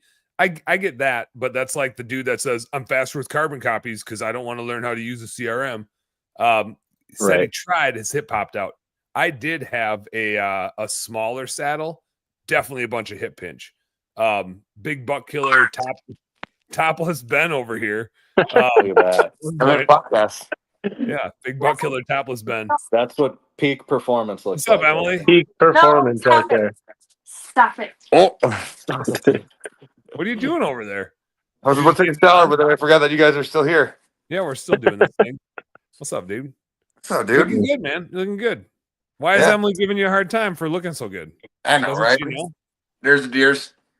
I love that half rack. That's a Half cool rack. one. Yeah. Let's see the other ones. Let's see the other ones. It's like I'd still love Emily if she had half a rack. Right. I mean, I do prefer a full rack. Yeah. But naturally. Oh, What's going hey, on? dude. Charlie heard me talking about mom. I thought he was upstairs. I like did you hear that what the hell was his name? Augie? No. What was the dude's name that had the land with the solar field that we talked to forever? Abel. Abe. The buck he shot, that big 170 whatever, Junkyard was his name. That's what they called him. Junkyard was what they deemed him to be. So he shot it on the solar farm, the 170? No, your buck that you shot that literally was just up behind you. Your big buck, his name was Junkyard. Oh, okay. Which I think is a good name. If It's when he had that like big it. drop time and we had the other thing, like that was a good name for that boy. Junkyard, dude. Yeah, dude. Junkyard. I like That's it. a I like it. good name. Yeah, that's his name. But to what Joe said, he tried it, his hip popped out. I did with my initial saddle. I had some hip pinch. It was just too small for me, and now my wife uses it. And I bought Ben's old one. And once I got a big enough one, that made all the difference. But it's just like anything, right? Like it's takes a little bit to dial it in. And I think climbing it initially for a year or two, for sure, I could go up and down faster with my climber. But once you get used to using sticks, you can like run up and down a tree. But it's dude, you need some reps. that buck that I told you Aaron shot at Yeah. my land. I didn't realize it, but so he was going to try to hang a second platform because I got a platform that just stays on that killing tree of mine. And he was trying to hang a second platform, and the buck pulled up on him when he was still hanging that. So he only had his lineman's on, and his bow was on the ground. He got it pulled up and got 2 shots at it from his lineman's belt. From a lineman belt, like standing on a stick. Yeah. So I'm impressed. Yeah, dude. Way to just get after it. Yeah, dude, I'm impressed. I ain't mad. We got Click Call Sales checking in. Says, Ben, my guy. What's up, baby? I wonder, coming in from Click Call Sales, I wonder if that's Jai. That might Jai. Kind of thinking that's Jai if it's on Click Call Sales Facebook. I bet that's Jairus. We're talking today about getting Jairus some more hunting content. So we can send him some more videos. He can make us some more videos. Here's what this is why I got back on the podcast, because I was telling Emily stories, and this is a tribute to you, Dan, and I appreciate your friendship. So 2 nights ago, I was out there and I had to help. I had to help the taxidermist. I told you they shot 2 deer or 3 deer, right? Oh no, Brett got some. Brett and this girl that is his neighbor that he's helping out. I don't know what the relationship is. Whatever. Okay. Yeah. They shot 3 deer. He shot 1 and she shot 2. One of them, his dropped by a stand. One of hers dropped right there where she shot it. The other one like walked away, went running away, and they were trying to track it. And I was in there with Trevor, and like Trevor got the first little bit of blood, and then I just like followed like blood. And the taxidermist was like, "Holy shit, how'd you even get to this deer?" And we get to the deer and it's alive. And I'm like, "Does anybody got a knife?" And also the taxidermist and that chick only had fucking cell phones to light their way. Oh, And I Jesus. was like, "Oh, okay." You know, and so the deer's standing there alive, and the girl goes and gets the gun, brings it back. Taxidermist tries to shoot it twice, like from 10 yards away, misses both times. They're hard to hit really close. Like if you're trying Yeah. to use a scope or something, it's like everything's off. Everything's off. You might as well just try to like look down the barrel, you know? Yeah, 50 yards is better. And so then I'm like, all right, go get my knife, Trevor. So he goes and gets my knife because they didn't have a knife either. And I go to Brett. I was like, "You gonna do this or mine?" And he's like, I mean, I'll do it." And I was like, "Yep, this is your person. Like, you go cut this thing's throat open." So then he goes and cuts it. And he almost cuts his hand off. It's laying there like trying to breathe forever. It was pretty miserable. And so Trevor got to experience some of that action. Oh yeah, that's good. That's good for T-Bone. That's like if you hunt for long enough, you have to kill something with your hands, and then it's real. Then you know what you did. Valuable. Yep. But like the taxidermist was just like super impressed, and then just like I'm forever grateful for being part of the gun hunting party that I'm now part of. That's super fun. But I didn't realize that like a gun hunter is such a different breed, and not all gun hunters. I'm not trying to generalize or talk like make everybody feel bad, but like the amount of stuff, like the out, like it's not just like I'm a great hunter or whatever, but like just the stuff that I've learned from you, and like, and then obviously I've dove into myself and learned a lot, but like it wouldn't have been without your like guidance or encouragement. Um, Man, dude, there are so many people that do this stuff that just are nowhere near the level that I'm at, and I often think that like I don't know a lot. So, and I'm not knocking anybody. I'm happy everybody's doing stuff. You know what I mean? Like, Right. it's Yeah. just weird because like You're like, you've been doing this for 30 years and this Right. is not a thing you're aware of. You didn't even know this was a thing you could do. Mhm. Yeah. Exactly. So thank you for introducing it to me and getting me into it. Yeah. I'm sorry that I've already killed bigger bucks than you. That's my job as the guy that gets you introduced. That's a win. Right? Like we want the people we bring into our thing to like have awesome success. Yeah. Because if they don't, right? It's the same with our kids, right? If we take our kids Yeah. fishing and we don't catch shit, like I want my kids to catch a bigger fish than me, then Yep. they're in it. And then we can go fishing whenever. If you Yep. didn't have success, then would we have gone elk hunting and would we have met Jesse, or would you be like, this fucking sucks? This guy took me out hunting. And That's kind of the thing that I'm feeling with Aaron. Like I feel like I need him to kill a deer now. Right. Like I got Charlie to kill a deer, and Trevor showed up twice and killed a deer before he did. I mean, granted, we're gun hunting, but like, yeah, man, I totally agree with you. It's that's how you get people into it, and it's been a ton of fun. But yeah, thanks for being my best friend, man. hell yeah, dude, getting you on box. When you jumped off, and I think it was when you jumped off, maybe you were still in the shed, but Clay was talking about it too. When you do these out of state hunts in like Kentucky, warm weather hunting, and then Illinois, like with these hills where we hunt, and even Arizona, and like thank God we met Jesse and like he taught us how to hunt those.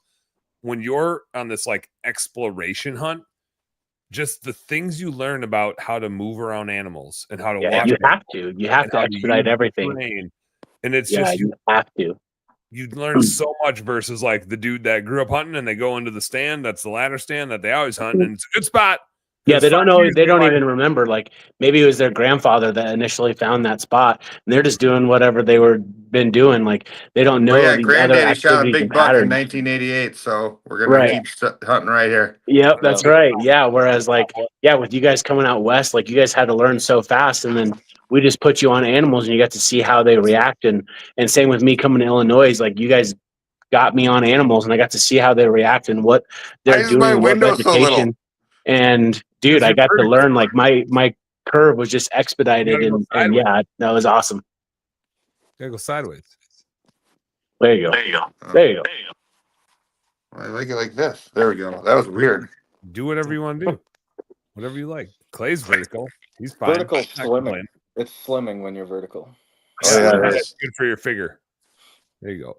Ben, you just gotta knock it off. This is the best. That is the best. That is the best. Am I upside down to you guys? Because you guys are upside down to me. Yes, you are absolutely upside down to us. It's awesome. I'm just doing my ab workout here, hanging upside down. From my... Sit-ups hard. No, man, it's been a hoop, man, and it's super fun, and I'm thankful to my family for always allowing me to go do this stuff. Well, putting up with me going and doing this stuff. It's not like you got permission. You just asked for forgiveness, you know? Yeah, I'm thankful to both of our families. So sorry, Marty. What Ben, was it you that bought me the "you can't kill big bucks if your wife sucks" bumper Yeah. sticker? Yeah. I think I know you're not the biggest fans of those guys, but I think they nailed that line. Oh, 100%. Because Yeah. none of us would have been down there having a fucking Sucky hell of a wives. time if our wives weren't awesome. It just, Absolutely, man. just doesn't happen. If you don't, and like I've got buddies that don't get to do that stuff. Yep. It just ain't happening. And for half the amount of time. Shit, Ben, you and I were gone for 16 days, and then we were home for like 3, and then we were gone for 5, and then we were just gone for another 8 or 9. So like that's another thing that like I was just talking to Emily, and like like I have other friends that wives are upset that like they're going hunting like once or twice, and And Emily's like, yeah, I don't really have a capacity for them. Like, I get it. I understand their frustration. But, like, you were gone for 16 days and then came home for 3 and then gone for 5 and then home for 5 and then gone for 7 and then, and then the only saving grace was the last trips you've done, you at least took the children with. So, Yeah, do more Yeah. of them, please. Yeah. Right. These are the ones where you take the kids too. But and like it's got to go both ways, right? But Yeah. it's like if you don't have an understanding and supportive spouse, you don't get to do cool stuff.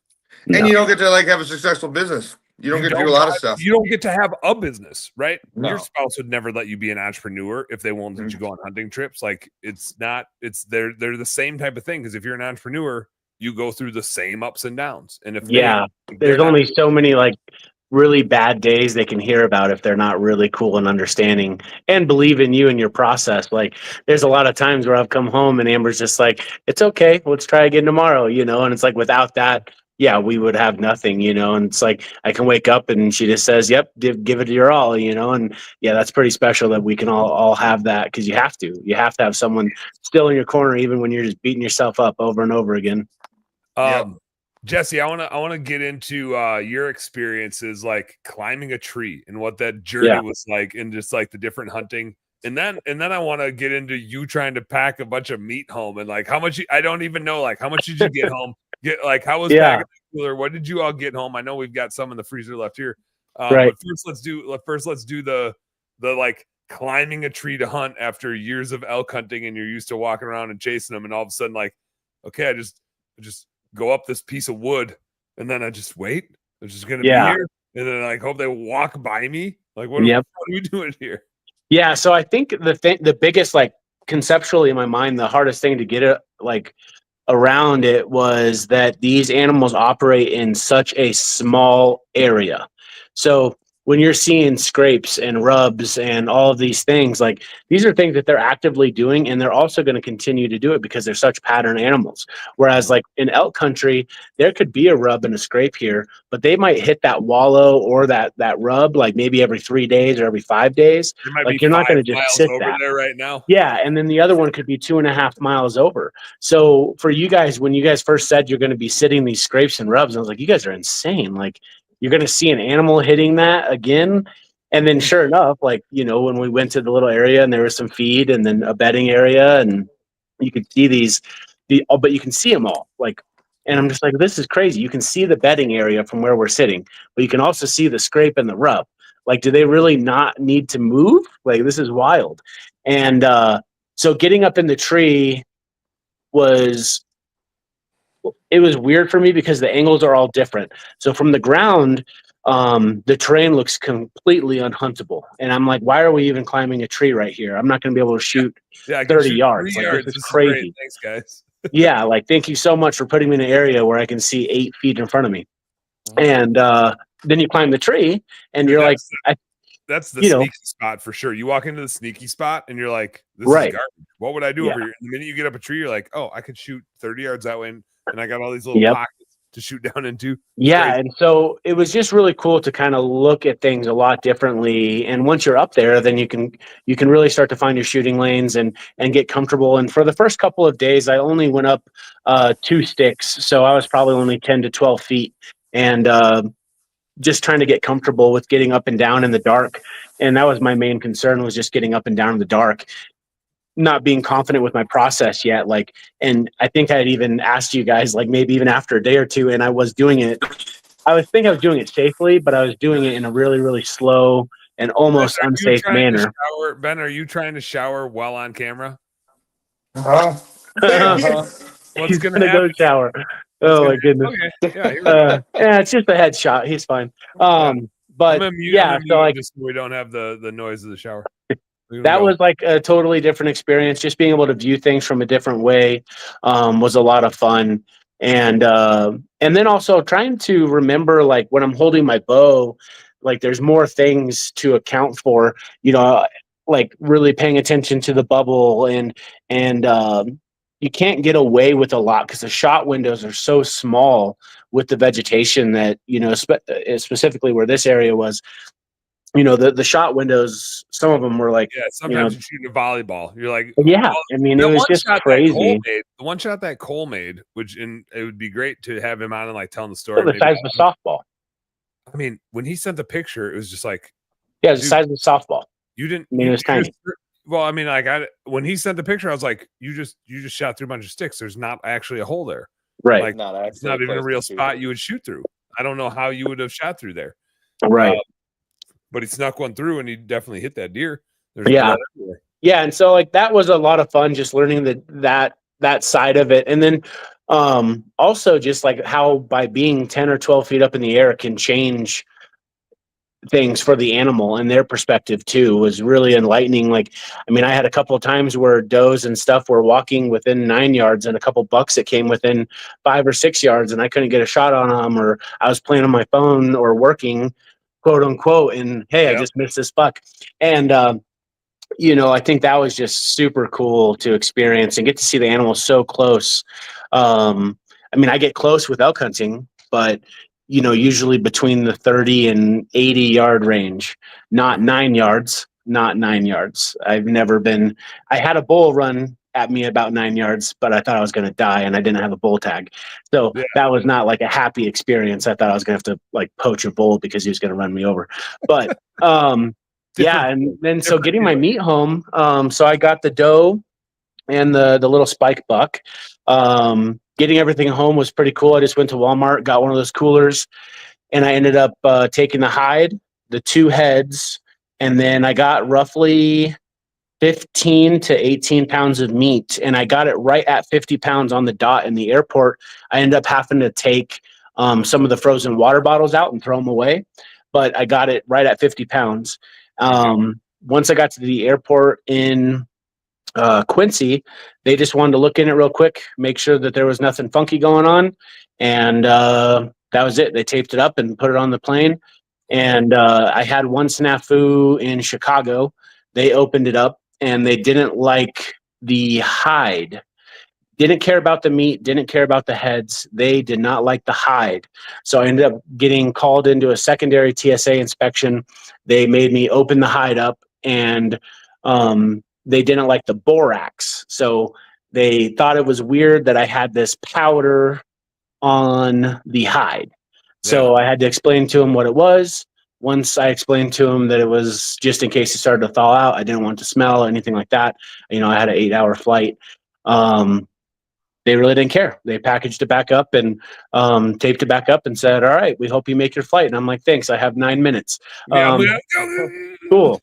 And ran back and was able to catch the flight, made it back to Flagstaff. And then that night that I got home, I ended up cooking up some backstrap because it thawed all the way out from the buck. So I ate some buck whitetail backstrap for dinner that night. And I ended up bringing all the backstraps home, I think, from the doe and the buck. I ended up bringing back a couple of shoulders pieces and then some shoulder steaks. And yeah, about 18 pounds of meat or something is what I ended up bringing home. Heck yeah. So yeah, a couple of meals, and we already ate the whole other backstrap. We had some friends over, and one of them is my office manager that allowed me to go hunting. Essentially, she takes care of all my stuff. So we had them over for dinner, and we cooked a whole nother backstrap last night, and it was delicious, and we loved it, man. It's. I think my wife is in on me killing some more whitetail. So yeah, I chalk it up as a win all the way around. Hell yeah, that's the biggest thing, right? Like when you bring some food home, they can't just be like, you were just out drinking with your buddies. You're like, no, you were out working, you brought something home, you got some cool stuff. What did you show Max the skulls? Is Max all about it? He was so happy, man. He ended up going to the taxidermist with me to drop everything off.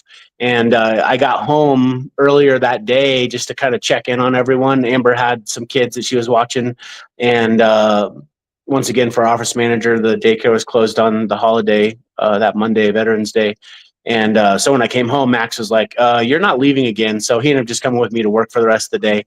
And we grabbed the skulls and the hide and took them to the taxidermist. And so he took them out of the cooler and gave them to the taxidermist. And yeah, he was just stoked. So yeah, he loves it. He loved petting the hide. He just thought it was so soft. And I told him I was going to try to get a blanket made, and he was all excited. Heck yeah, dude. Heck yeah.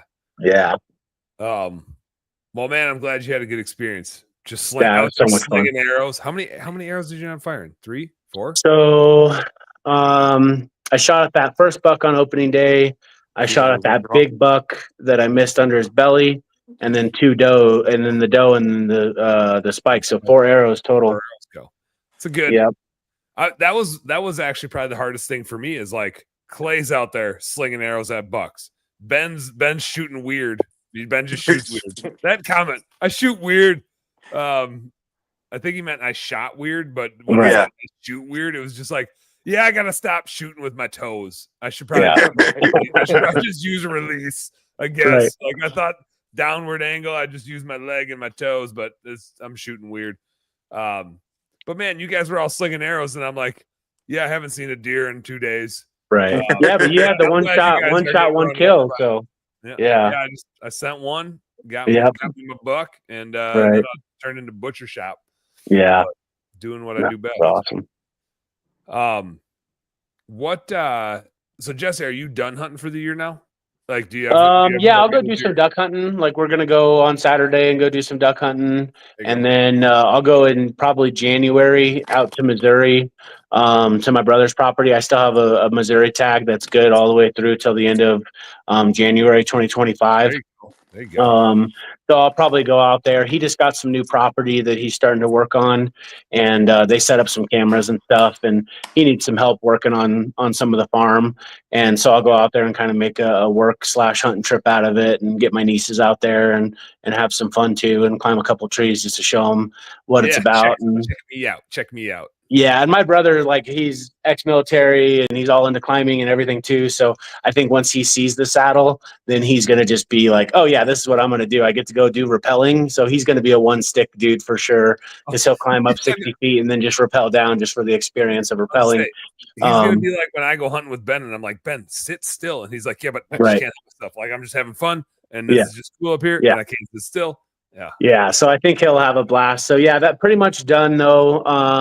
Yeah, I mean, I cleaned my bow up and got my bow all kind of shut down. We have some over-the-counter mule deer opportunities, but the unit that I'm in, there's only 3 tags left for the unit, and the closest area in that unit from my house is like an hour and a half to 2 hours. So I doubt that I'll do any of that. I'll probably just focus on trying to kill my first goose and trying to get some more ducks and have some fun doing that. Heck yeah. Clay, I know you're onto a couple big bucks. Are you you got any more trips planned, or is it just hunt around the house and try to kill one of those big dogs? I don't have any trips planned. Going to probably just target 1 or 2 of them deer for the rest of the season, and with a little bit of luck, maybe that'll be over by Sunday. I'll say, I mean, it's But- nice that they made it through opening weekend. Yeah, that's crazy. For sure. Once they get past opening weekend of gun, then you feel like you're like, I'm gonna get you. No, Yeah. no, I'm gonna get you. I love hunting late season. Once it snows and it's cold, and that's like my favorite time of year to be out. So I won't be disappointed if I'm still hunting come December. But certainly not going to waste any time while them deer are hanging around and try to get one of them killed. Whack them and stack them. Yeah. And then I got I can shoot a doe down here too, so Oh, nice. I typically will shoot a doe late season just to get the time in the woods while I've got a lot less other things going on. But yeah, you got what, 2, 3? It looks like late next week we start getting snow. yeah, And then who knows after that? When the lows start getting in the mid-20s, you don't know if you're gonna be able to climb on a roof again. yeah, the safety factor and the suck factor, like 20 degrees dealing with balls of mini lights and things like that. The guys don't enjoy that. Metal ladders is just, it isn't a super enjoyable thing to be doing once it's that cold. And Right. I usually will just sell until they're like, yeah, we're ready to be done with it. So Hang it up. hang it up. Yeah. Derek's brother-in-law lives in North Dakota by Williston and has some awesome hunting land. It seems like every year we talk about maybe going out and doing something like that. So if I was to tag out this weekend, I would probably try to talk him into doing something like that just to get a little bit of maybe chance another buck yet this year or something like that. Hell yeah. Go scout it out and find some public nearby so that next year, early season, if we don't have an elk tag or don't want to go to Kentucky, we can run up there to North Dakota. Early September. Yeah, I would love to go do a velvet hunt somewhere. Yeah, me too. I want a velvet deer so bad. Ben, Yeah. you got any velvet deer? You got any big velvet bucks over there? Oh yeah, he does have a big old velvet buck, huh? I forgot he got his in Kentucky. Yeah. Yeah. I won. Mhm. That was all. That was all you did. That was just like the long distance. It's over there. Yeah. Check that bad boy out, Jesus, I didn't He realize banged- he shot such a big one down there. dude. He bang shot it off a tree, man. He bang shot off a tree and stung it right over the top of the heart. Better be lucky than good, baby. I mean, I think your arrow was going where it ended up. Thank God for fletching. Just like it got it back right on the right track and just center punched him. That's awesome. And then he center punched the tree right next to us. It was incredible. I didn't know if I told you. I went and got some lighted knocks today, so I'm excited to finish the year out. I put the 3 that Ben gave me in. I put the 3 in that Ben gave me. Way to be some grown-ups finally. Yeah, Going like, look at all these changes. Hunting, like switching to saddles, lit knocks. Clay's trying to find new damn broadheads. He's switching it cool. It's been a long time. I bought a new Matthews last year because it's been a long time since I was like super excited about bow hunting. You know, I would go and still bow hunt every year, but it had lost some of that spark. And getting the new bow helped a little bit, but then I ended up tagging out right away during gun season. And well, yeah, I feel you like just get a buck, and so if you take out with a gun, you don't get to keep bow hunting, right? Exactly. A like buck. this is the first year that I've ever had the possibility of like shooting 2 bucks because I left the state. But yeah, between the saddle and the new bow, my excitement is very high right now for hunting. And now you're gonna be able to see where the hell your arrows go. What broadhead you shooting, Clay? I've been shooting Rage forever. I went to get some of those dead meats that you guys are shooting. Yeah, and they're gone. From what you I hear, you gotta Amazon them. You gotta Amazon them and wait. Yep. So what I ended up doing was I ended up getting the 1.5-inch Rages. So they're not the like 2 1/4 or whatever I was shooting. They're not as big.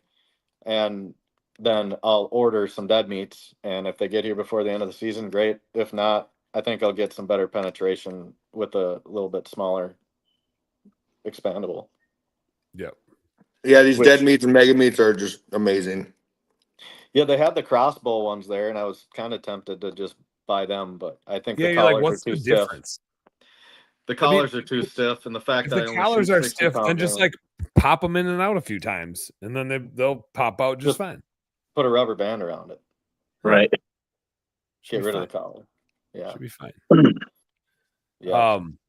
Ben, you got any more trips coming up, or are you just trying to get more people, more deer, and pile up the freezer? I mean, how many deer do you have now after the last week? I feel like your freezer just got really full really fast. Well, yeah, I mean, literally that freezer that we take with can no longer, like, I mean, it's got like a foot left. Yeah, it's got like it's just 100% full of meat. It's nuts. Because all Jesse's that he didn't take there back with him is in there.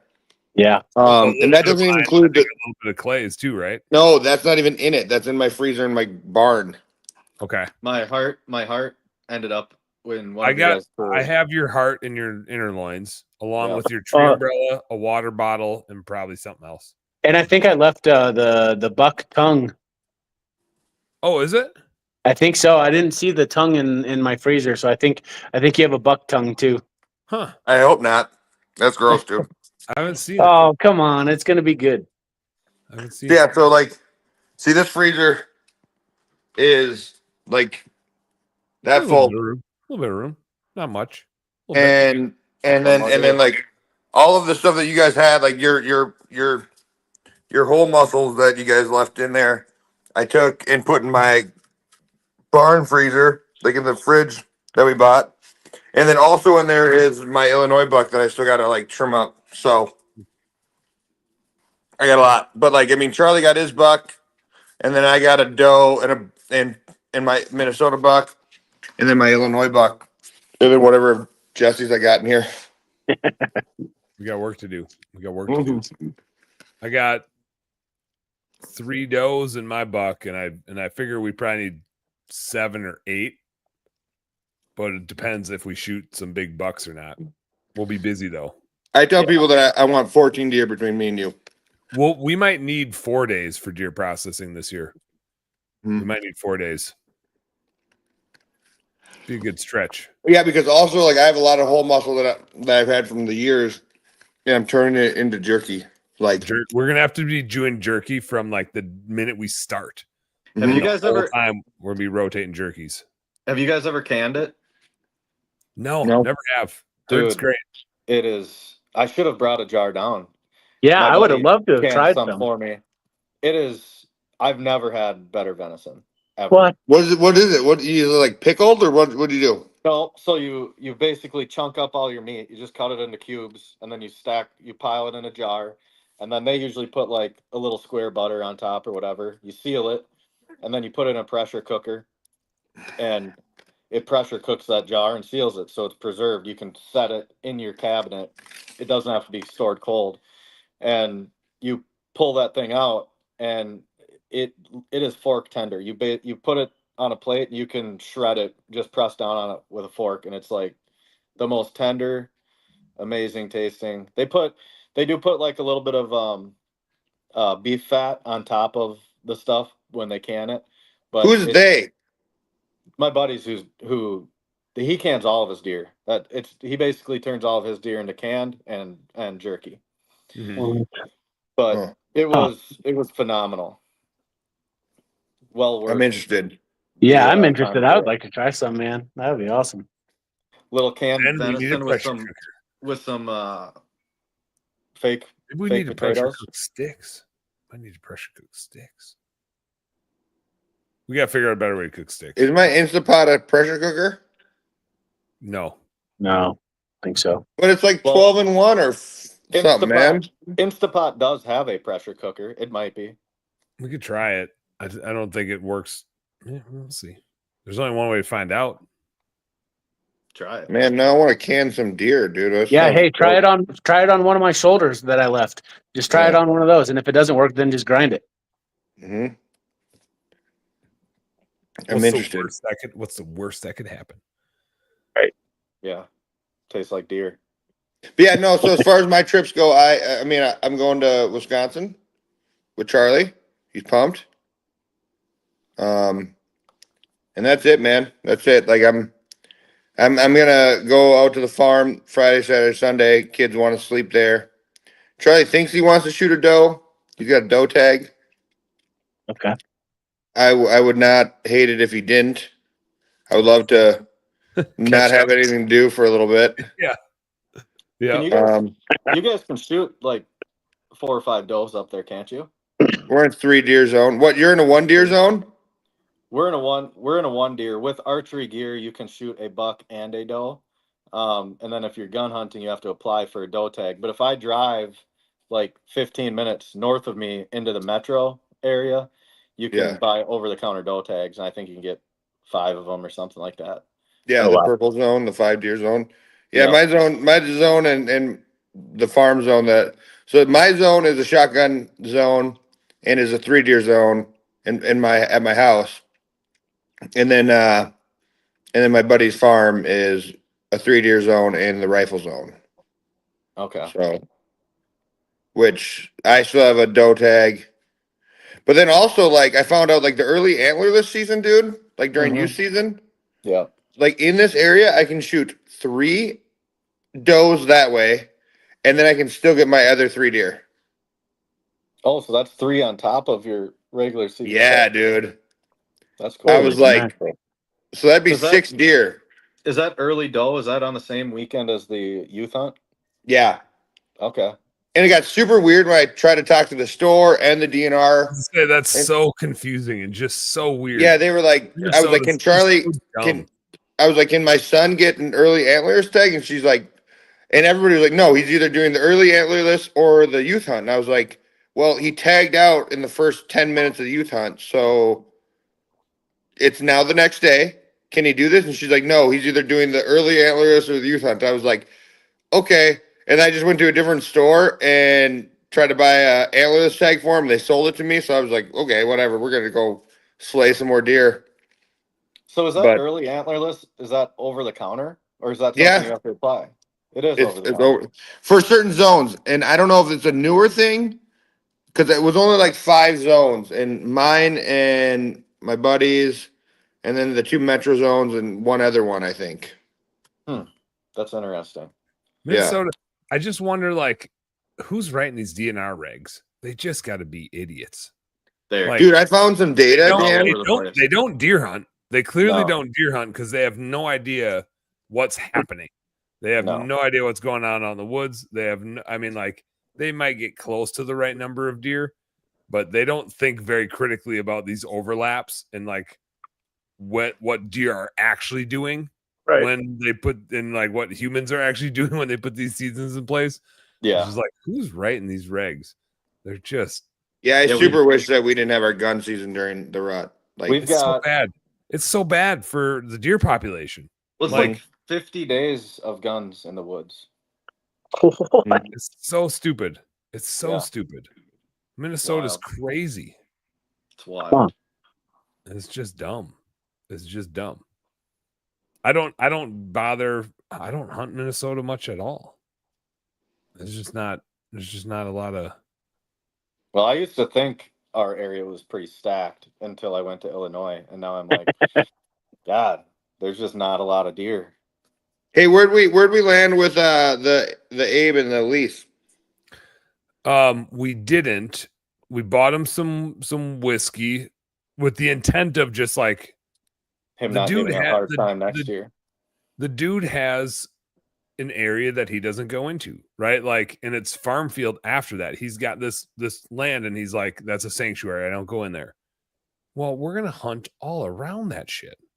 We're gonna hunt up high where Cole was, we're gonna hunt down low where I was, we're gonna hunt where you went in, Ben. We're gonna hunt all around there and we're gonna hit a deer and it's gonna go on his property. And so we just got to be nice to the dude. And he's Right. I had a long convo with him. Super good dude. And he's doing all the stuff that my dad and I do. He's doing all the stuff that Don does, right? And like, I think I couldn't tell if Don paid him to access or Don's just helping him. And that's like how he helps Don, but Don's like helping him land manage. And he's doing exactly what he should do, which is you got to have a sanctuary. You got Yeah. like especially when you're by that public land, like it is the place the bucks are going to go. And so my thing with him was like, I don't want to push it. Like, seems like a super good dude, but if I had private land right next to the public, I'd be really worried about yahoos from the public coming on my land too. He doesn't know us, right? And I think Cole did a really good job of just being like, yeah, man, totally get it. Like, and it sucks for Cole. He has a deer dead in there. Yeah, for sure. 99% chance. Yeah. And it wasn't, and it was a super bummer for the timing. And it's not the dude's fault, but like, because Abe was tracking his own buck. But Cole's version of it was Abe had said, if we had better blood, we'd go in there, but I don't want to go in there if we don't have blood. It's like, well, we had lung blood. Like, this deer is toast. Before was- it rained. It was going right down in there, but we got rained out. And so can we go look for it? Actually, and frankly, like in the rain, that's the perfect time to go look for it. That's when you go look for bucks because you're not going to leave scent around. It's all going to get washed out. But I get it. Like, he doesn't want to go busting in there. It's not his friend. It's not his buddy. It's not his Yeah. neighbor. It's just Yeah. some out of And so- staters on the public land. And so like, it's frustrating that they couldn't, I mean, like, it would have been great if Cole could. That buck is in there. It's dead, and frankly, like I get it, Abe, dude, but it's actually worse because now you're gonna have a dead deer rotting in there and a bunch of coyotes. Yeah. And that over and over again for a period of time. That's way worse than letting a couple dudes sneak in the rain and pull a buck out. Right. That's way less impactful on that sanctuary than a dead buck rotting in there forever and a bunch of coyotes, in my opinion. I think. I don't know, but that's my opinion on it. But Abe doesn't know, right? He doesn't know us. He doesn't know. Like I sent him a video of the blood, but it still doesn't do it justice, and he never got to see it. And so I don't disagree with his decision of like I don't want you guys in there, but I think he's an intelligent dude. I had a long conversation with him. He's not a shithead. He doesn't have ill will. He's smart.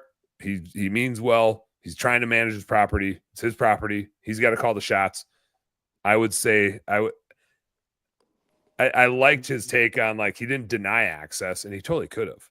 But he was like, I'll let you guys go in there, but not without me. Right. And so like I appreciate that. Right. It's public land. It's not like he knows who the hell we are. So that was kind of where we left it. And we left him a bottle of Crown and a $25. How old was he? How old is Abe? 40s. 40s. Yeah. Okay, just a little older than us. Yeah. Yeah. But he's a bow hunter.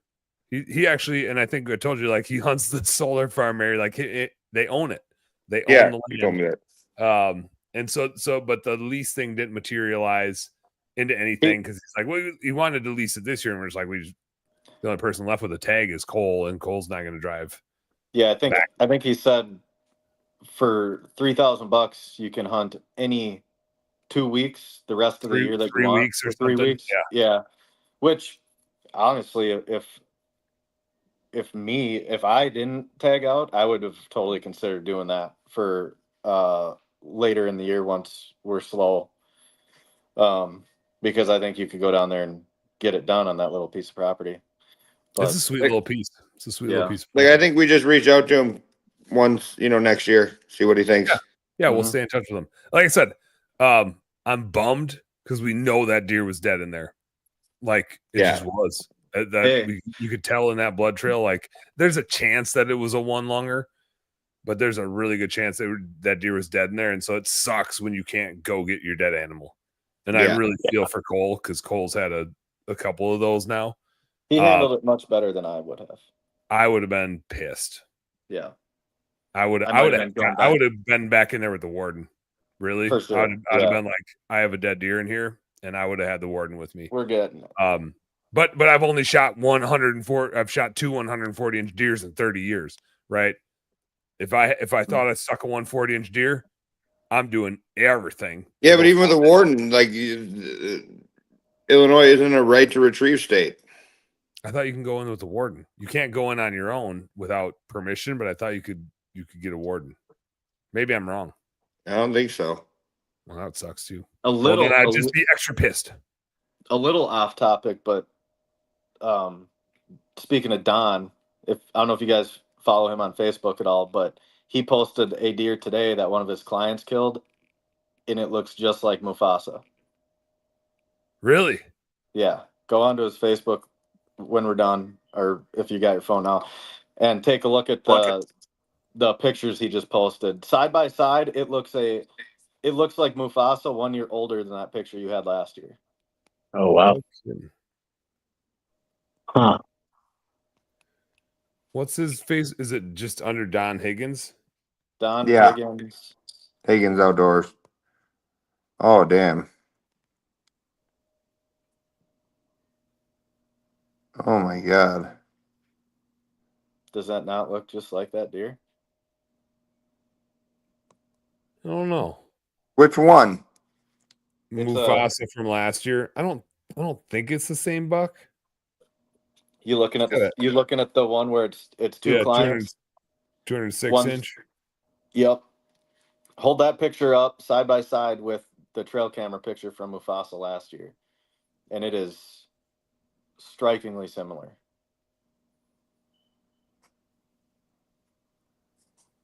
Huh. I mean, it definitely looks pretty similar. Like the way he's like so tall. Mm-hmm.